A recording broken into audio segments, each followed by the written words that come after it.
Support and resistance technical analysis का एक बहुत ही इंपॉर्टेंट पार्ट है। इसके बिना टेक्निकल एनालिसिस अधूरा है। बेसिकली अगर किसी स्टॉक का प्राइस नीचे आ रहा है और एक लेवल पे आके रुकता है तो उस लेवल को हम कहेंगे सपोर्ट या फिर डिमांड एरिया, और अगर किसी स्टॉक का प्राइस ऊपर जा रहा है और एक लेवल पे आके रुकता है तो उस लेवल को हम कहेंगे रेजिस्टेंस या फिर सप्लाई एरिया। इसका मतलब ये होता है हमें सपोर्ट पे बाय करना होता है और रेजिस्टेंस पे सेल करना होता है। लेकिन इसका मतलब ये नहीं कि हमें हर सपोर्ट पे बाय करना होगा और हर रेजिस्टेंस पे सेल करना होगा। ट्रेड लेने से पहले हमें सपोर्ट एंड रेजिस्टेंस के अलावा भी और भी कई सारे पैरामीटर्स को वेरीफाई करना पड़ता है, जैसे कि candlestick patterns, chart patterns, market conditions. तो अब चार्ट पे समझते हैं सपोर्ट एंड रेजिस्टेंस को कैसे आइडेंटिफाई करते हैं। स्क्रीन पे मैंने निफ्टी का 15 मिनट चार्ट ओपन किया है। तो यहाँ पे मैं पहले कुछ लाइंस ड्रॉ कर लेता हूँ, उसके बाद मैं आपको बताता हूँ कैसे आइडेंटिफाई करते हैं सपोर्ट एंड रेजिस्टेंस। तो आपको दिख रहा है मैंने 4 लाइन ड्रॉ किया है। नीचे जो 2 लाइन है ये है सपोर्ट लेवल्स या फिर सपोर्ट एरिया। इस लेवल पे जब भी प्राइस आता है यहाँ से प्राइस बाउंस बैक करके फिर ऊपर चला जाता है। जैसे कि आपको दिख रहा है यहाँ पे प्राइस ओपन हुआ, नीचे आया, सपोर्ट लिया, यहाँ पे ऊपर चला गया, अगेन नीचे आया, इस लेवल से अगेन ऊपर चला गया। यहाँ पे आपको 2 लाइन ऊपर दिख रहा है, ये 2 लाइन है रेजिस्टेंस एरिया। जब भी प्राइस रेजिस्टेंस एरिया के पास आता है वहाँ से वापस नीचे आ रहा है, आपको दिख रहा होगा, ठीक है।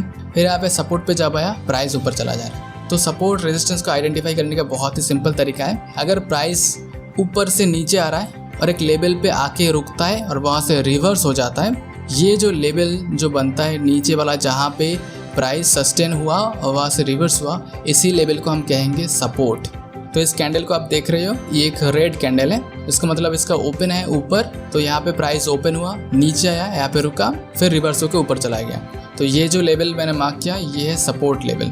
फिर देखो प्राइस अगेन जब उस लेवल पे आया वहाँ से अगेन बाउंस बैक करके ऊपर चला गया। उसी तरह अगर देखो ऊपर, यहाँ पे प्राइस ऊपर आया, यहाँ पे रुका और धड़ाम हो गया नीचे फिर। तो ये जो लेवल है इसे हम कहेंगे रेजिस्टेंस एरिया या फिर सप्लाई एरिया। इसका मतलब होता है सपोर्ट पे बायर्स बहुत ज़्यादा रहते हैं और रेजिस्टेंस पे सेलर्स बहुत ज़्यादा रहते हैं। और एक चीज़ आपको मैं बता दूँ, सपोर्ट एंड रेजिस्टेंस का इससे ट्रिक समझ सकते हो या फिर हैक, वो ये है कि सपोर्ट या फिर रेजिस्टेंस पे प्राइस जब भी आता है यहाँ से ना प्राइस तुरंत रिवर्स होना चाहिए, तो ही हम इसे एक वैलिड सपोर्ट या फिर रेजिस्टेंस मानेंगे। क्यों ऐसा? इसका सिंपल सा कॉन्सेप्ट ये है, अगर प्राइस रेजिस्टेंस एरिया पे आके रुकता है तो इसका मतलब ये है कि यहाँ पे सेलर्स है।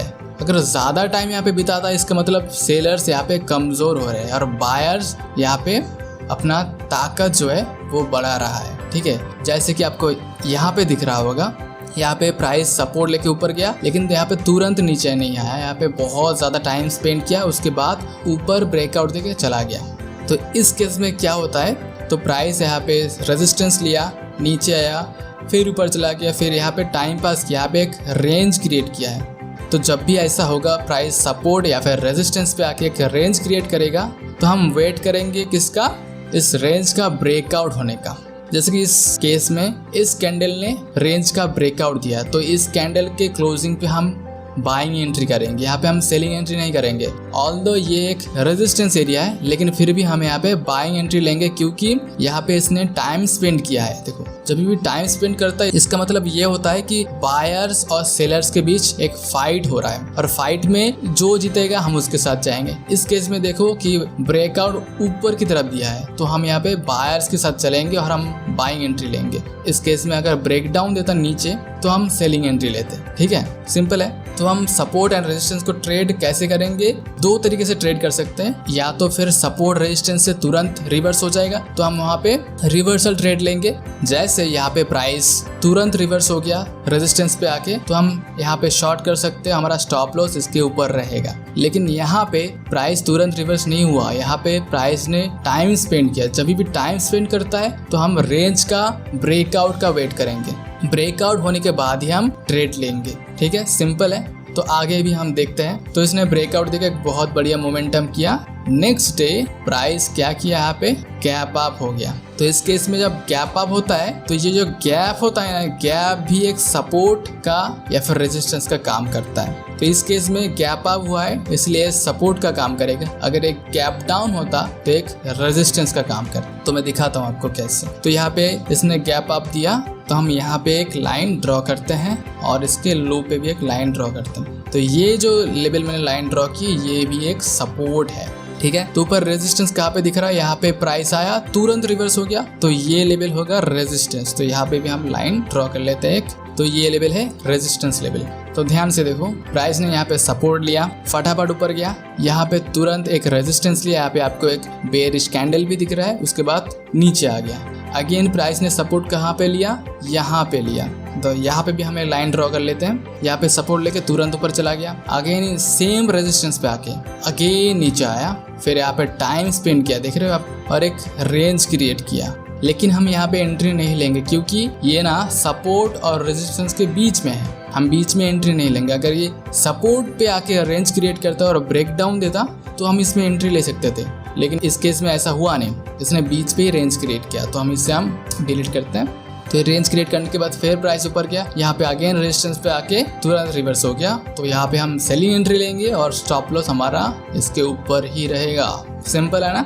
सो नेक्स्ट डे क्या हुआ, प्राइस ने दिया गैप डाउन और अगेन देखो ये जो हमने सपोर्ट ड्रॉ किया ना, इसी लेवल पे आके इसने रिवर्स हुआ, थोड़ा यहाँ पे टाइम स्पेंड किया, फिर रिवर्स होकर ऊपर चला गया, फिर नीचे आ गया। तो यहाँ पे ना मार्केट थोड़ा साइड वे मूवमेंट किया, ठीक है। तो आपने यहाँ पे सीख लिया सपोर्ट एंड रेजिस्टेंस को हॉरिजॉन्टल लाइन से कैसे ड्रॉ करते हैं। सपोर्ट एंड रेजिस्टेंस को और भी कई तरीका है ड्रॉ करने का, जैसे कि आप ट्रेंड लाइन का यूज़ कर सकते हो सपोर्ट एंड रेजिस्टेंस को ड्रॉ करने के लिए। फॉर एग्जांपल मैं यहाँ पे दिखा रहा हूँ, यहाँ पे आपको दिख रहा है मैंने एक लाइन ड्रॉ किया, तो ये भी एक रेजिस्टेंस का काम करेगा। मैं सब दिखाने के लिए बता रहा हूँ, ऑल्दो ये एक वैलिड ट्रेंड लाइन नहीं है, फिर भी ऐसे आप ये जो स्विंग हाइस है इनको कनेक्ट करके भी आप एक रेजिस्टेंस ड्रॉ कर सकते हो ट्रेंड लाइन की मदद से। सो मैं दिखाता हूँ, डेली चार्ट में दिखाता हूँ निफ्टी का, और भी आपको क्लियरली समझ आएगा।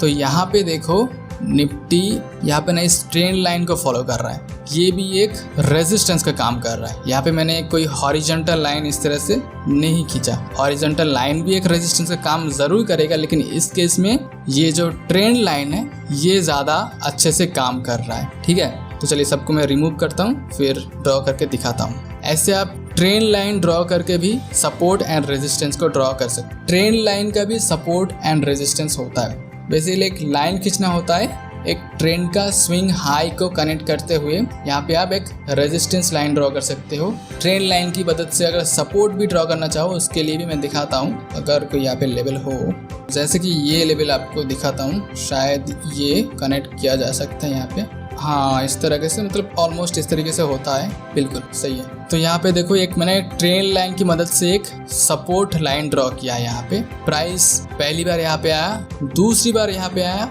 ठीक है। दूसरी बार आते ही यहाँ पे हम एक ट्रेंड लाइन बना सकते हैं। तो प्राइस को 2 बार कम से कम टच करना होगा लेवल को, तभी हम ड्रॉ कर सकते हैं। यहाँ पे दूसरी बार टच किया तो हमने इसे ड्रॉ किया और इसे ऐसे हमने बढ़ा दिया, और देखो तीसरी बार इसने ऑटोमेटिकली इस लेवल से सपोर्ट लेके ऊपर चला गया। तो ये होता है सपोर्ट एंड रेजिस्टेंस का कमाल। आई होप आपको समझ आया होगा। मैंने सपोर्ट एंड रेजिस्टेंस का एक बेसिक आपको मैंने बता दिया। इन फ्यूचर इनके बारे में मैं डिटेल में और एडवांस वीडियो बनाऊंगा। अभी के लिए बस इतना ही। Thank you.